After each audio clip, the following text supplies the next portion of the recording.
Lo.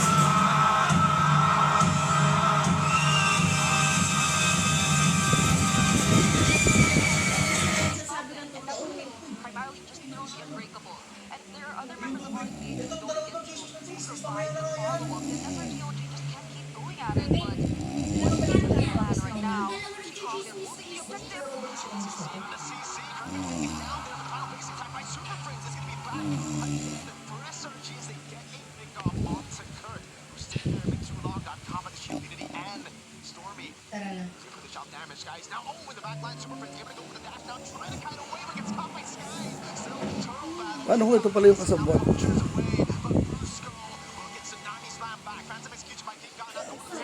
Kausapin niya lang ako, hindi mo pa yung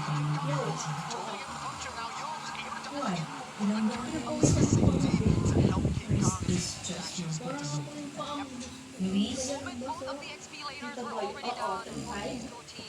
Ako yung rin ang kausap ko ng Benji bago na gawin yun. First, pinag-uwi ko sa campus Benji, pero senior discount. At binigay sa akin ng Benji yung hindi special file. Nang po sila ulang special discount.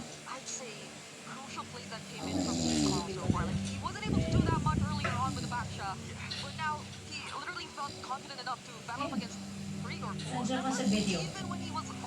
Pagit ka. In-edit out lang ni Benji para dito.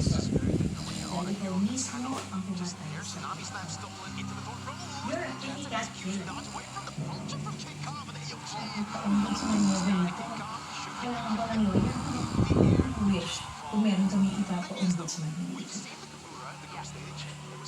Luis, sinabi niyo ng Benji sa akin na may gagawin kayo, hindi? Dahil sa plagiarism mo ang napag-concept niya. Paghintan mo sa paghintan mo ba yun? Luis, sinabi mo ni Mang Benji, ikaw ang may kasalanan sa kamatayan ni Elaine. Kailangan ni Benji, sagutin mo na lang yung tanong. Nagkagalit pa kayo ni Elaine. Were you there when it happened?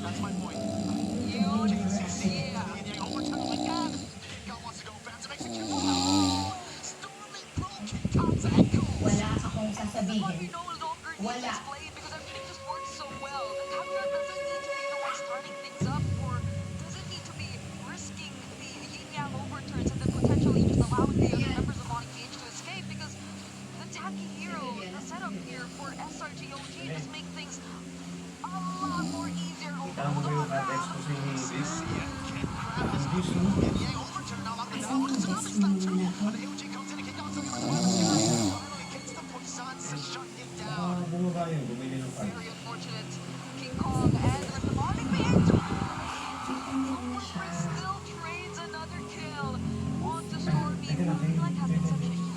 problem for OnicPH all this time, but at least even then, it doesn't necessarily guarantee that SRGOG are the ones who are still able to take this objective. It might, or OnicPH might just buy enough time for King Kong to make it and still secure this objective for them nonetheless. He's gonna skip the triple buff as well, so it does seem like the turtle is indeed the priority right now for OnicPH.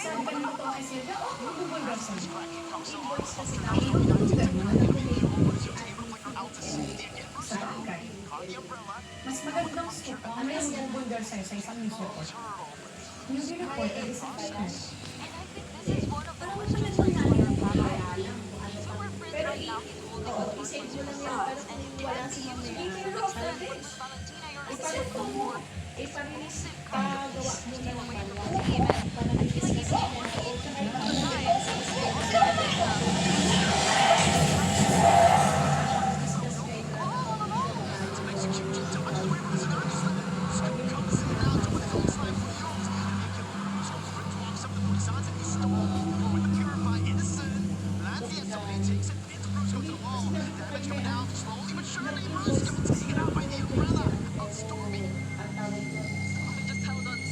Yang overturn, and it was well worth it for SRGOG as they take the turret and get another kill. Keller's just focusing on trades for now to get that tier 1 down on King Kong for grab again. Wala akong sasabihin sa inyo. Wala. Different under the turret. Ano sa amin, di ba? Ay, masunod ka ni Ellie sa kalsada habang hawak mo yung cellphone kung nasaan yung raw footage ng chop-chop po sikat na yan. Tapos nagkagawa na yun. Di ba? Nagkagawa kayo kaya siya nasagasaan na yun. Playing a game. Almost 107 already had for some reason, like this entire assassin utility matchup between OnicPH and SRGOG. Sinabi sa akin na nila yan. We always favor winning the assassin matchup with the war matchup. To a certain extent, it has been working for SRGOG. Murder based on your, what, imagination? And also Then of course we still have to investigate. What OnicPH just has to find the right fit, and it's a completely different story. Now, will SRGOG have a way to win this one? Kailangan ko ng storm. Wala mo naman take over ng slot. Invoice na kayo. Tama na mag-invoice na kayo ng overslot. Para walang bakla. Stormy, he kept that yin-yang overturn right inside him. So regardless of whatever King Kong tried to do, he would find a way to keep himself safe. Oh, but they're now going after Sakai. Oh, the damage from Kara! Naibag na kausap si Pastor kung di problema ako. Nagkasakit ako bilang sitwasyon. Ngayon tayo.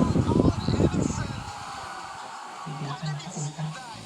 Kung ginastos mo naman lahat sa akin. Ay, Yes. alam mo naman iba na lagay ko lahat Super para sa'yo. Prince has a very interesting take on the entire Valentina IMU situation.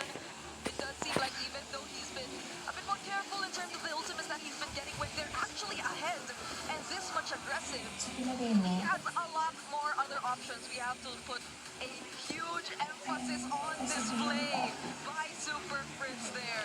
Even when we thought OnicPH could no longer reach and finish off the kills, Super kung sa kakasikat ko, Prince do the job. So now it's SRGOG who will have to lumagpas ako sa... Might I Lumagpas say ako sa though, tama. both teams, they've done and they've had a lot of great micro plays. Like the micros in terms of Kwento nga ng mga Stormy, reporters dito. in terms of the yin-yang overtures, the positionings. Ikaw daw ang pinaka... They're very, very much commendable. But OnicPH now, they have the Lord. Halang daw Definitely dito gonna find a ka. way to capitalize on this. But Isang also, tao, I think just go for more damage, dude. i-invade mo na lang Team with ng utility balita. jungle just hasn't really been able to Pero fully control nakalimutan the ko pa game. ng Even with 4 kills on Sky, sa now buong 5. mundo para sa akin. Well, unfortunately, it is utility jungle, so again, with the kills on him, it doesn't really change anything. Brusco looking for the top there. He's gonna go for a tsunami slam onto Brusco. Oh my god, Curry gets a massive first strike in the back of the AOG. Will come through, he's gonna take it low. He jumps in, Stormy. Sports just play it safe. SOD clears out the minion wave. But there is is another in the mid lane and the bottom lane for Onyx Philippines to go and capitalize on. Crab no vengeance, Kelra with the damage again. Yang overturn, popped down, but Kelra throwing out those bullets over to Skies, who's tanking it up really well. And they have another wave to play with. That was such a play from Kirk. Even when we thought that SRGOG could have potentially punished Brusco because he did attempt to go for the unbreakable, right?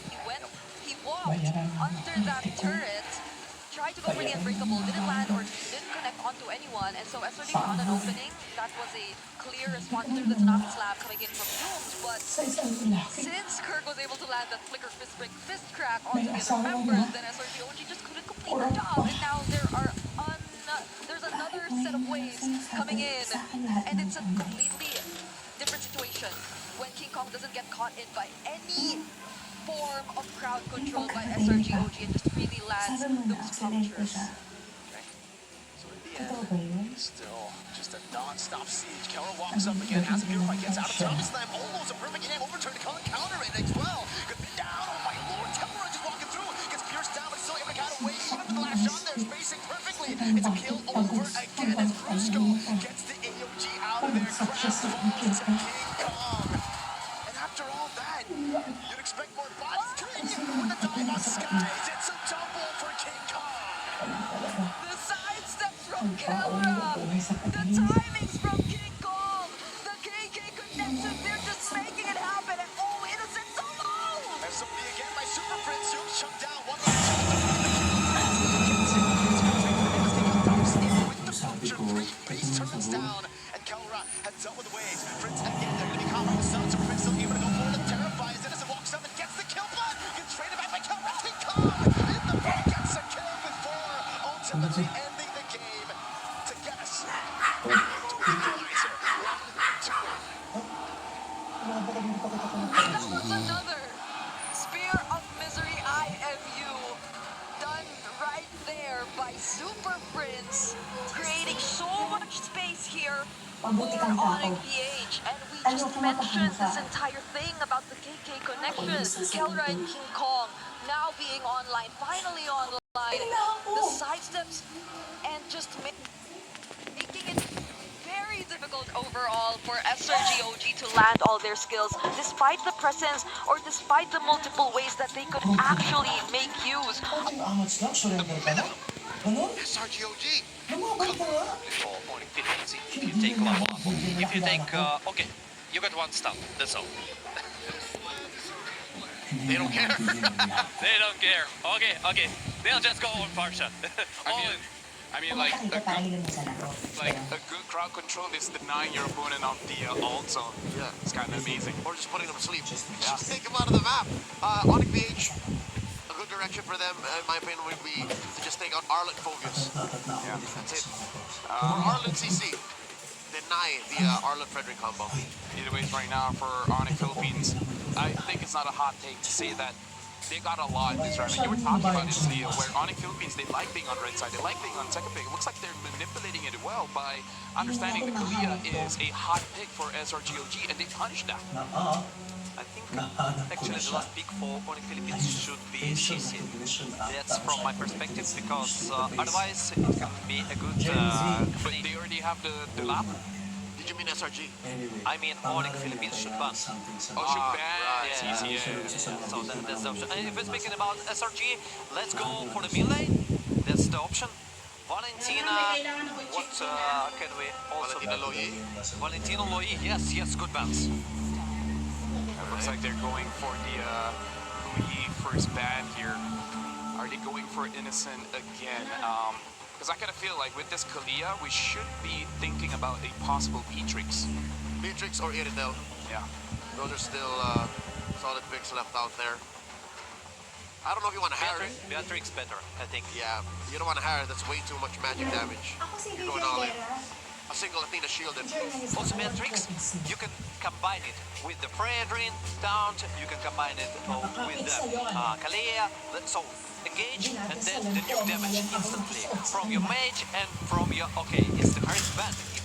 Yeah, still respecting the Hireth because the Hireth has a favorable matchup going up against the Joy. So again, probably they're readjusting their priorities, making sure that King Kong has a good game. So they'll allow maybe like, do you really think you can counter me? Sometimes to be champions, you need that kind of mindset, you know? If we're speaking about the gold lanes, you actually countered the hero, but you don't counter the player. So you can still play from the back line, you can still be safe. Yeah, you're losing some gold XP, but you're coming back. And Irritel needs some time. Yes, Farsha gives you that time. Frederick can give you that time. But still, we remember what happened with Kelra versus Joy. It's even bad here, running out of juice here, making it so that Onyx Philippines, they can get that 10 here. Because I can feel like this is Onyx Philippines style. By controlling the game the first 3 minutes and then expand, don't stop. Yeah, and again, that Zushin definitely answers the lack of CC. We were saying OnicPH does not have the reliable crowd control. The CC provides that in spades. You spend 2 seconds too long underneath her beacons and suddenly you're knee deep in OnicPH's lineup. What are they picking red for? Again, still no mid laner. It's still no jungler. Still no roamer. For Super Fam. Let's go, Banak. What do you think about it? Banak is good, Banana choke. Yeah. Or Gathot's good too, especially against the fire. And then there you go, you pick up the gun hunt here. So, Onyx Philippines, it does look like they already have all that.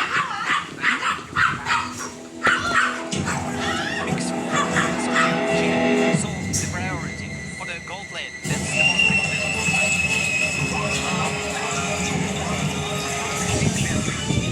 I like the capacity. I like it with Marta, I like it with Kalea, I like it with Frederick.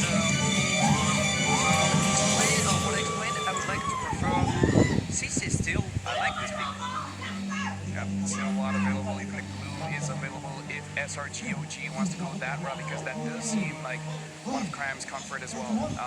Still a lot of picks for SRGOG, especially on the EXP. Yeah, if you glue though, because their Faramis is still open. That's true. So they pick up the CC instead. So will this be the Beatrix or the Irrital? It looks like they go for a Bruno. Not in my bingo books for this one. Yeah, no, because the Beatrix was way too spelled out. So was the Irritel, because again, SRG knows that the Irritel just suddenly dies to the Granger and the Joy. Ay, kasama rin siya. Bruno is a almost forgotten hero. It's most, it's more safe pick, but I don't like it. I understand that on lane it's harder for you to play as Beatrix. Yes, but Oh, ito yung ano overall, if you go to the mid lane, it's much more profitable. I like that both teams Ay, are kasama rin kinda yung like saying, babae. let's play tempo. Let's see who has their foot on the gas first and who can accelerate without the brakes. So now, Onyx Philippines final pick here for their mid laner. A lot is still open. It looks like they're gonna pick up the Eve instead. So a lot of zoning here by both mid laners. So far, 100% win rate on the Eve for the black and yellow. Onyx has also found success in this by putting it in the hands of San. So, you know what? OnicPH, they got momentum. I like it. They got a kill box going for them. I would like to say that I also like the OnicPH draft more than SRG OG. Sorry, Bruno, I don't like you. Thank you very much for our analyst for the breakdown of the draft. Round game number 3, we're gonna throw it over to Brigida and Mirko.